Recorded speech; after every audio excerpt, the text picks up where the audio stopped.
As your business and your family grows, it might be necessary to start bringing in certain forums that help you to increase the effectiveness of your communication across both your family and your family business. My name's Russ Hayworth, and in this video, I'll be running through what a family council is, who sits on them, what their role is, and how to get started if you want to set one up. If you're enjoying what you're hearing in these videos, please do hit the subscribe button.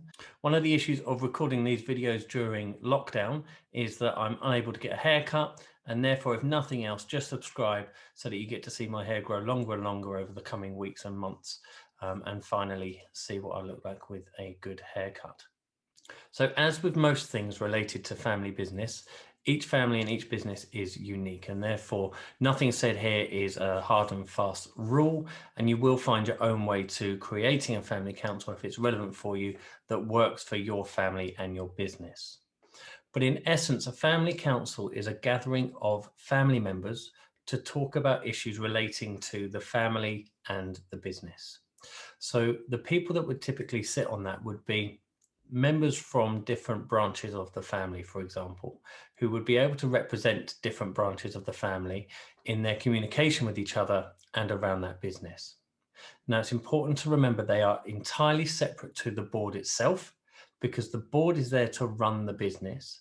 However, there are communication bridges between the board running the business and the family council, who are there to represent the family's views when it comes to that business. An example of this in practice is a family business that I have worked with, where they had several different family members who sat on their board as non-executive directors. Now, they were there because the family wanted to have a voice on that board so that they were represented and their views and wishes were represented. But what happened was the board meetings became clunky, they become unfocused, and they became wieldy. And so separating that out to have the board there as a functioning board to operate and run the business, and having a family council to collate the views of the wider family when it comes to the business, and then creating communication between the two was what worked for that particular family. Now, it might be different in your own circumstances, but that's just an example of where these things can help. In addition, if you think of modern life and family members who, when you get to say the third generation and beyond, are growing up in different households to each other, they may be growing up in different cities to each other, they may even be growing up in different countries to each other, but may still have this interest in the business that it's important to discuss. Therefore, the family council becomes a forum where this can happen. And given the circumstances we're living in at the moment, the opportunity for those meetings to happen face-to-face might be very restricted. But that's where technology like Zoom and Microsoft Teams and the various other tools that are out there can be useful to ensure that family council meetings continue to happen on a regular basis. Within your family council, you may also choose to have separate roles for each of the individuals. So for example, somebody might be in charge of communicating the philanthropic activities of the family amongst the wider family group as part of the family council, and report that back to the family council at their meetings.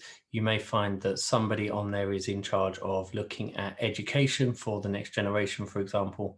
And again, that role is something that is taken out to the wider family, but collected and discussed amongst the family council. Now, in next week's video, we're going to be looking at family assemblies and how they operate. But the family assembly is also something that the family council can have an active role in that they dictate what goes on within those family assembly meetings and those gatherings.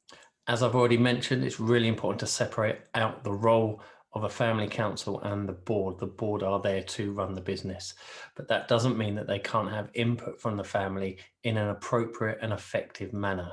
And having a family council that communicates all of this with the family is often an effective way to communicate between the family and the board. As I say, particularly when they get to a size where there are lots of people involved across many different generations and perhaps geographical locations as well. So how do you get started with your own family council?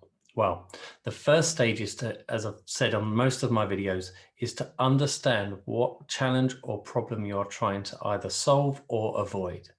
And it may be that you're seeing your business is being passed down from, say, generation 2 to generation 3, and you can see that there might be the need for a different way to communicate because there are now more people involved in the family side of things and potentially within the business side of things.